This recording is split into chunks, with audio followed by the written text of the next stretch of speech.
Our next guest here at Mainframe, you know him as Police Chief Jim Hopper from Stranger Things. He played Hellboy in 2019. He plays Red Guardian in the upcoming Black Widow movie, guys. The legendary, the one, the only Mr. David Harbour. How are you doing, sir? Get in. Oh, there we go. Look at that, right in the frame. What's up, Chicago? How's it going, man? People are so excited that you're joining us here on Mainframe. That's very sweet. I'm gonna apologize, or I don't know if I'll apologize, but I will say things are getting weird in quarantine with the facial hair. It's looking really good. It's the first time I've been on camera with this. I think it's called a horseshoe mustache. You got the cowboy mustache for sure. Can I give you a high five real quick? I just want to kind of let's do a virtual high five here. Hold on. I know it's backward. Ready? Yes. Oh, yes. That was good, man. I am giving you that high five because we just watched the movie Extraction last night on the interwebs. Oh my God! Can we talk for just a second about Extraction? Amazing movie. Like the cinematography on that movie was insane. But I really want to talk about that fight sequence between you and Chris Hemsworth. Yeah, Hellboy, Thor, go and edit. It was directed by a stunt guy, this guy, Sam Hargrave, who does all the stunts for the Avengers movies and all that stuff. He does second unit director of all that stuff. He really, and his team were like, they really knew how to do that stuff. But I was pretty impressed with myself, I have to say. I'm not really into that stunt stuff, but there was one point when I went in for ADR to do, like some grunts during that fight. And I saw this one shot of me when I spin him around, I hit him twice in the shoulder kind of, and then throw him down. And I was like, thanks for speeding up the film, guys, because it looks like I'm really fast. And they were like, we didn't speed up the film. You are that fast. And I was like, yes. That's something you just tell to actors. That's the oldest trick in the book, David. It probably is. How long did that fight scene take to shoot, to train for? Or did you just go at it? No, we didn't do hardly anything. I mean, I showed up. I think I shot that whole movie like a week in Thailand. So, I showed up and it was pretty full on. Like I just went there. And again, of course, a lot of it is my stunt double, because there were some points too. I do have to say this about Chris Hemsworth. There was one point when we were starting where he like kind of barrels into me and they wanted me I did this move where I just kind of like hit him off me and like shove him off. And I tried that, and for the first time he came into me and I did that thing, and it was like hitting a side of beef like a cow. I could not get more like a bull. Like I could not get him off me. I was like, damn, he's a very dense individual, just like a lot of density. But yeah, we like worked for a week and we shot that thing in I think it was 2 days we shot the fight. So it was pretty quick. I mean, they were fast. These guys were really fast. They knew what they were doing. It's amazing the stunts in that movie. I don't want to just talk about Extraction all day, but I was just really blown away. And you can tell it was almost directed by a stunt coordinator because the stunts are nuts and the camera movements and just the way they follow people jumping off buildings and running down hallways. Yeah, there's nobody that could do that except him. Yeah. Sam's really incredible. Well, jumping the shark here, guys. Hopper lives, man. Oh, man. Come on. You guys have seen the trailer for a season of Stranger Things that we hopefully will be able to shoot. So where are we at? One day. Where are we at in the production? We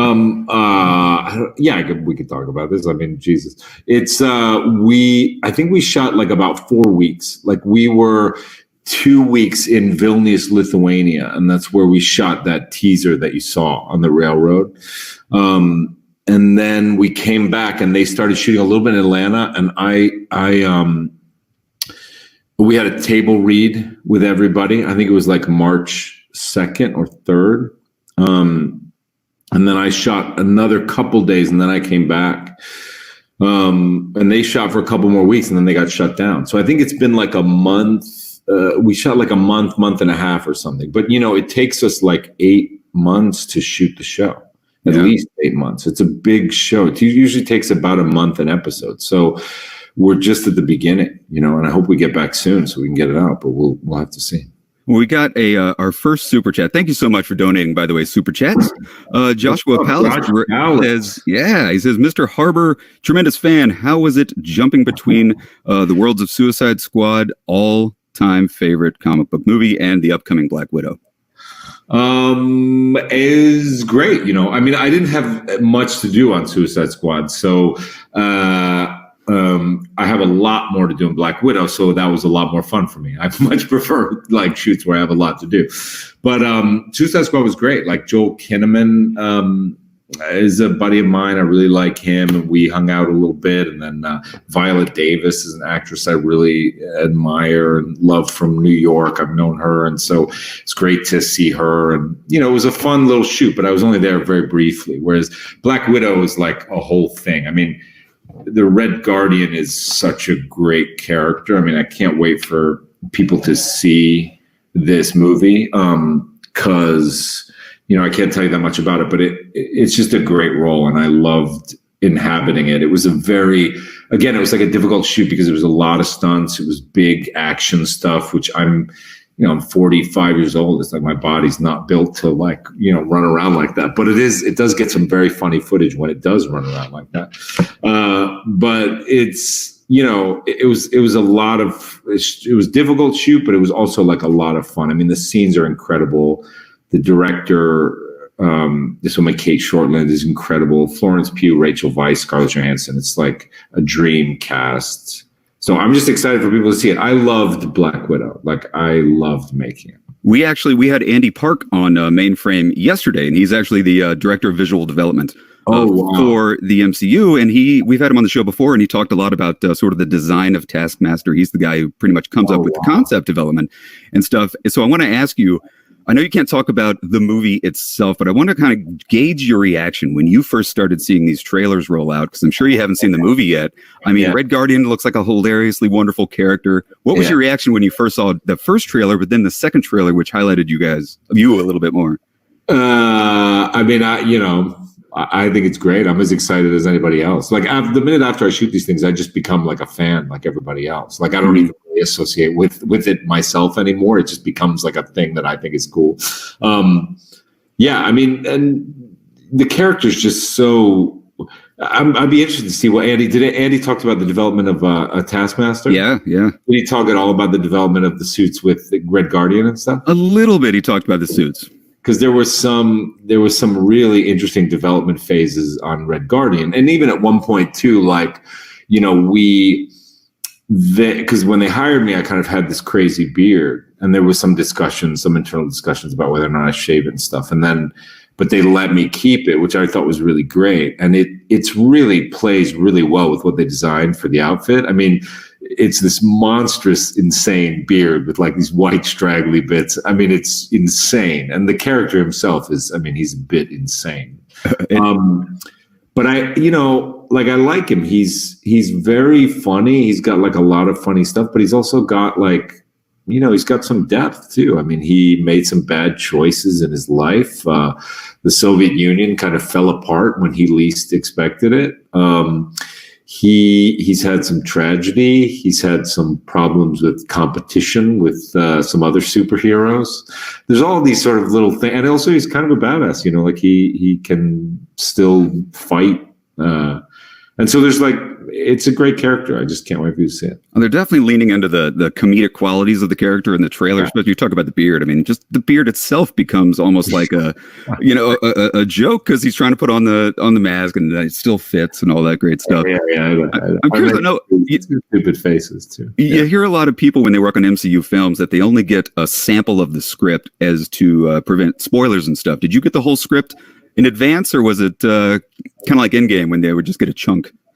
No, we got the whole thing. I don't know why they gave it to us. That was a really bad move on their part. I mean, we're just starting with this thing, and they gave it to us. I guess, with something like Endgame, I guess that's like, a kind of bigger thing, and they have maybe more people to worry about. With us, it was mainly like the four of us, and there's like OT and Ray Winston and William Hurt too, but it's mainly like the four of us who we needed to work so intensely on the whole storyline that I think without the whole structure of the film, it would have really suffered. And in fact, when we came in there, we had like 2 weeks of rehearsals where we were training for the stunts, but also we would sit down with Kate and the writer and the producers, and we would come up with all these other things. And I think we added a lot to the movie as we went. And we could only have done that with the script. But, we brought a lot of ourselves to it. And I think Kate really wanted to make a personal movie and something with resonance. I know certainly with Natasha and Yelena's character, like she was very interested in making a movie about, young women and wanted their take on this relationship between these two, young women. And I think, again, like these movies, I understand security and stuff, but I get kind of annoyed because as artists, like it's so important for us to know the whole arc of what we're playing so we can set things up and like lay pipe for things down the road and things like that. So they really did allow us that, and it was great. Well, it's really exciting to find out that, because so many movies are getting pushed into 2021. Black Widow still has a November 2020 release date. Yeah, so, we'll see. That I think that all depends. It would be great. I would love to have that happen, but I think the funniest thing about this whole pandemic is that we all are like first year sociology students. Like we all are just spitballing about from the president to like us and everyone in between. Like we're all just spitballing going like, well, I think we'll be out of here in May, and like nobody has a clue. So I think that's the thing. Like they told us they were pushing the release date, and I think that's prudent and good, but we'll have to see if it actually happens. I would love to have everybody at the theater in November, but as long as it's safe and it's a place we can all be safe in. Yeah, totally true. I knew when I found out I was going to have David Harbour on, I would be jumping back and forth from Black Widow, back to Stranger Things. I do have one more Stranger Things question before we open it up to the chat. The show has evolved so much, and the cast of characters, the actors, have gone from relative obscurity to just superstardom. How has the vibe changed on set from season 1 to season 2, now that obviously paychecks are getting bigger and people are becoming more and more superstars and household names? Has it changed a lot, the vibe on set? The vibe when you actually get to work on set hasn't changed hardly at all. Like, I think that because I do think that the intentions of all of us when we're shooting the show, I think we all love it. No matter what we play out in our public lives, like we all just love making that show, and we kind of geek out about how much we love these characters. And I was there from the very beginning, but also it doesn't matter how famous Millie Bobby Brown gets. Like when she comes in and does a scene with me and plays Eleven with me, all that stuff, all the cosmetics and the magazine covers, it all drops away. And it just becomes two actors who know each other very well. And I've known her since she was 11 years old, and sort of have an avuncular, loving relationship with her. And that's all there when we shoot. Now in the in-between, in the in-betweens and in the read-throughs and the press events, it's gotten ridiculous and stupid and all the things I hate, and yet all the things, that I myself play into. It has all the trappings of everything you could imagine that the horror show and the wonderfulness of fame entails. But when we get to actually shooting, it feels like the first couple weeks. It just feels like that pure love of storytelling that we all have. We got one chat right here from Kyra N. writes, Mr. David Harbour, huge fan here and very respectful, I might add. Got my Stranger Things shirt on. What is the nerdiest thing about you? And do you geek out on anything specifically or collect anything? No, Kyra. Oh, no, Kyra. The amount of nerdy things about me is insane. Like, I don't think there are unnerdy things about me.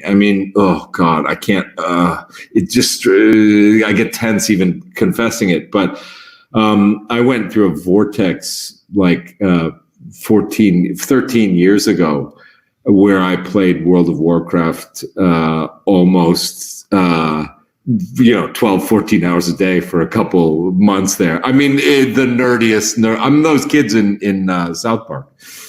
So I have that.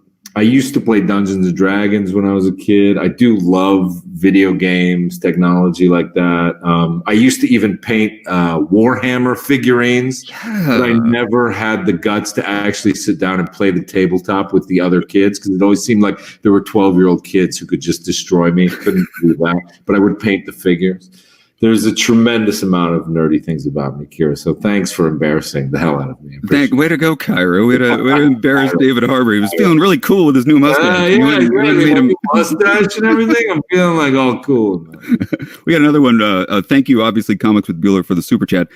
David, I saw you have a comic featuring the first appearance of Red Guardian in your collection. Yeah. You also have the first Hellboy appearance. That's a good question. Yeah, I do have the first Red Guardian appearance. I have it hanging on my wall. The Hellboy appearances, I don't know which is the first. I have the whole omnibus, though, like of all the graphic novels. So I assume I have the first, but I just have like that omnibus of every single one. Like it's got like the Wild Hunt and like all those different graphic novels. So I don't actually know which is the first one. Sorry. But I'm sure I have it somewhere. It's probably somewhere. Caitlin C, again, thank you very much for the super chat. It's going to charity. Writes, hi, David. What video games are you playing during this quarantine? And are you still going to make Twitch channel? I hope you're doing well. I was thinking about making a Twitch channel. I'm still thinking about that. Apparently, it's a lot harder. I thought you could just drop in and like do a Twitch like you can with Instagram Live, but there's this thing called OBS, and there's all these different panels and all these things. My friend, I have a couple of friends who are Twitch streamers, like Man vs. Game and Grizzly Guy Gaming, and these guys, Lars Fest, and these guys were trying to help me out with setting this thing up, and I went down the rabbit hole for a little bit, and then now I've abandoned all of it. So thank you guys for letting me waste your time. But we'll see. I may get it back on. The video games I am playing in quarantine, though, are I just got the virtual reality thing for PlayStation. You know, the VR goggles or whatever. So I've been playing a lot of Beat Saber. Do you know this game? Oh, yeah, that one. Oh, man. I love me some Beat Saber. And I just got Ping Pong. And the other game that I play, which is an indie game that I've played for years that I just love on the PlayStation, and you play it on any platform really, is The Binding of Isaac, which is like a small indie platformer, like kind of like Super Mario Brothers, but a very dark, twisted version of it with a mom who's trying to kill her son because she's told by God that she has to sacrifice the lamb. Anyway. Rated T for teen. Exactly, yeah. Well, I know we got a lot more questions, but while we wait for some, going back to Stranger Things. I mean, I remember when I first saw the trailer for Stranger Things season 1, I mean, I could tell immediately this is going to be something special. It's something like we've never seen before. Did you know in that first script reading, when you were handed the gig, did you know right away that this was something that no one's ever really seen before? And did you know how it would explode? No, I didn't. I loved the script when I read it, and I thought it was really special. But then, you know, as we're shooting, like you get into this very insular place where you're just dealing with each other and you're just in this rabbit hole of months and months of shooting this thing. And for me, like I start to second guess it. Like, look, Maddie Schwartz is asking how my book's going. And that's another thing where it's like, my book is the same way. Like you get into this thing where you're just with it, and we were just with the showrunners, and you don't know anymore. Like you can't even see straight because you're still guided by these principles of what you think are creative and what you think is interesting. But at a certain point, you have no response from the outside world, and so nobody's laughing or clapping or whatever. You have no idea. And I think after I finished the first season, I was so drained. I remember coming home and seeing a friend of mine and going out to dinner, and I was so like I could barely speak. I just had this weird thing where I felt so like drained and just kind of awkward, and like I had been in this bubble and I was gone. And so I had no idea what we made. And then even before it was coming out, there were very little advertisements, and I thought Netflix was going to bury it. And I really thought it was going to be, you know, it was just going to come and go. And I thought that I'd be back to, you know, auditioning for something else or like whatever. I blew my shot at a Netflix series. And then it came out, and like that weekend, it just exploded like nothing I've ever been in. And I was, you know, gratified and proud and just felt great. Well, speaking of other works you've done, thanks, Matty Schwartz. I hope that answers your question. I read somewhere, I mean, you've been in tons of movies, even before Stranger Things. I mean, Brokeback Mountain, Quantum of Solace, Green Hornet, Suicide Squad. Obviously, I read one time, and tell me if this is true and if you still do it, that you actually, I think it was A Walk Among the Tombstones. You went, I believe, to one of the early screenings of it with an audience, and you sat in the background because you played a really dark, like, kind of an evil character in that movie. Yeah, and you went and you watched and sort of got a vibe for the audience's reaction to that character, and they actually laughed to this really dark character. Do you still ever go to movies and kind of sit in the back and engage audience reactions? Do I do that anymore? I don't really. When was the last time I went?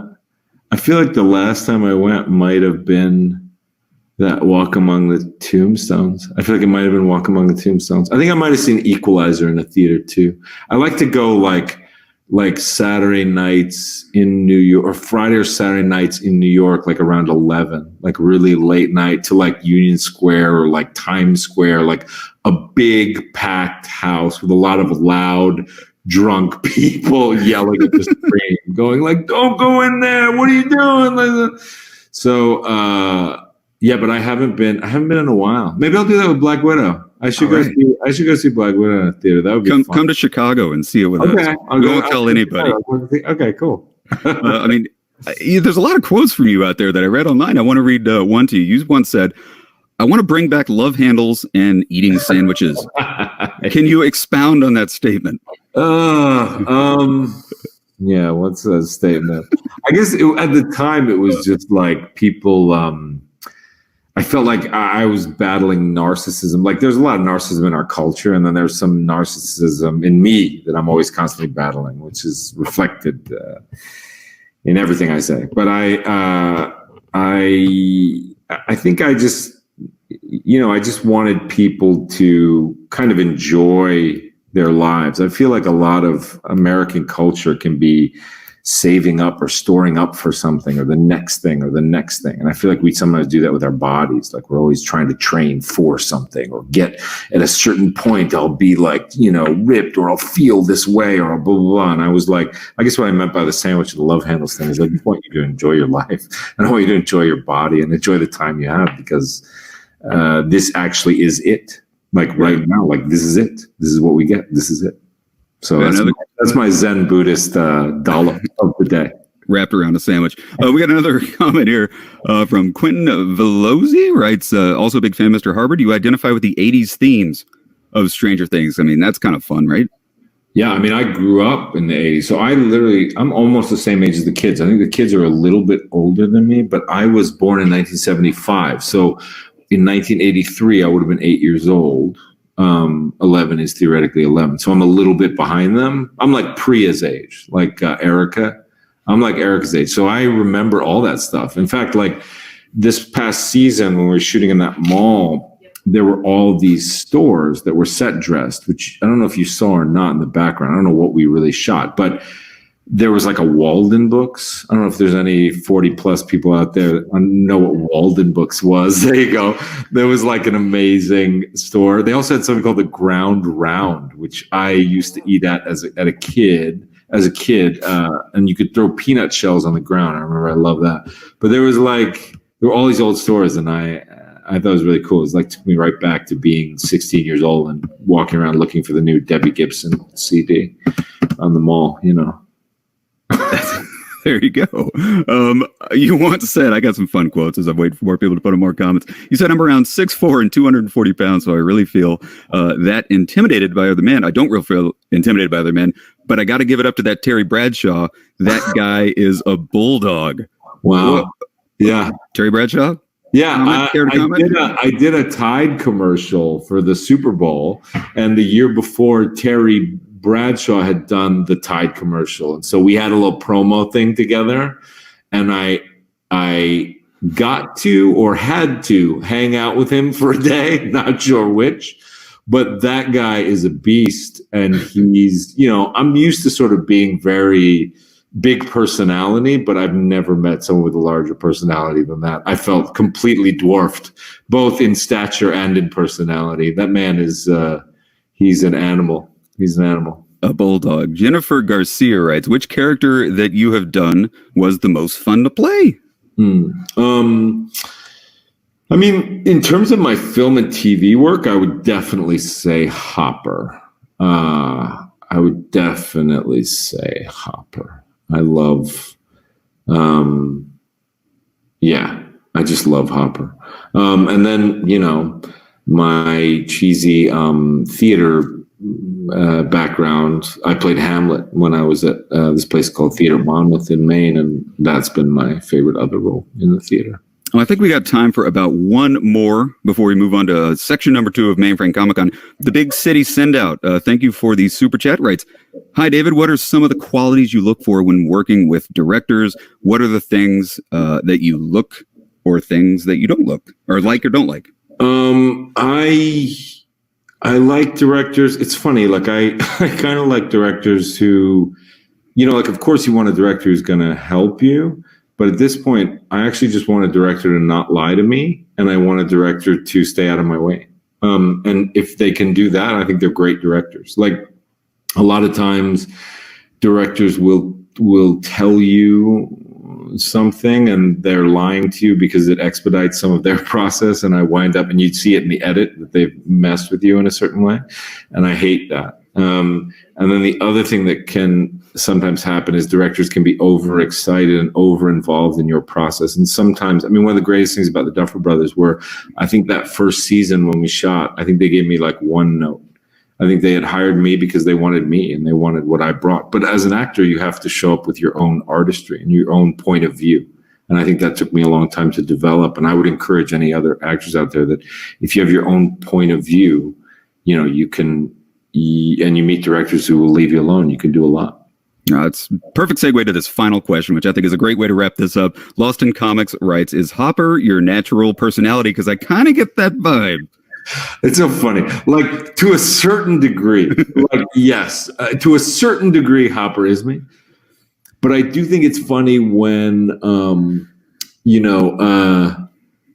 there was, I'm an artist who lives in New York. I'm a weird artist who lives in New York. Hopper's like a Midwestern sheriff. So I would not do well in the Midwest, policing people. I'm kind of a, I'm like a weird New York artist. So he has the same qualities inside, but we do not behave the same way in sort of reality. Sorry, Lost in Comics. I don't think that was the answer you were hoping for. Sorry. You just want me to say yes. I know you do. Yes, it's me. I'm Dad. Come here and let me hold you. Art doesn't always imitate life. Well, David, thank you so much for being here. We can't thank you enough. Let's go ahead and end with one more high five. I think we got this one. Oh, wait. How do you do it? You go this way? You go that way. I'm up top. Other way. Other way. There we go. Bam. Hey! All right, David Harbour. Thank you so much. We're all looking forward to Black Widow. We hope it comes out in November, but if it doesn't, we're still looking forward to it when it comes out. I hope so too. Nice talking to you guys. Thanks for doing this for charity and everything. It's really incredible. Oh, thank you all the fans for donating and everything too. It's great. All right, guys. So this is how this is going to work. It has already been 4 hours here on Mainframe Comic-Con. So we got to wrap up this feed, but we're starting another feed. We've still got an entire day and night worth of content. Coming up next is the cast and crew of the show Robot Chicken, including Seth Green. The entire Robot Chicken crew is coming out right next. So if you're on the mainframecomiccon.com website, go to that live video. You'll see there's this player, and then just under it is going to be the start of another 4 hours of fun here at Mainframe. So we're going to go ahead and wrap this one up, guys. Check out feed number 2 starting right about now at mainframecomiccon.com. Thanks a lot for watching, guys. Click that donate button while you're there, and we'll see you in just a minute.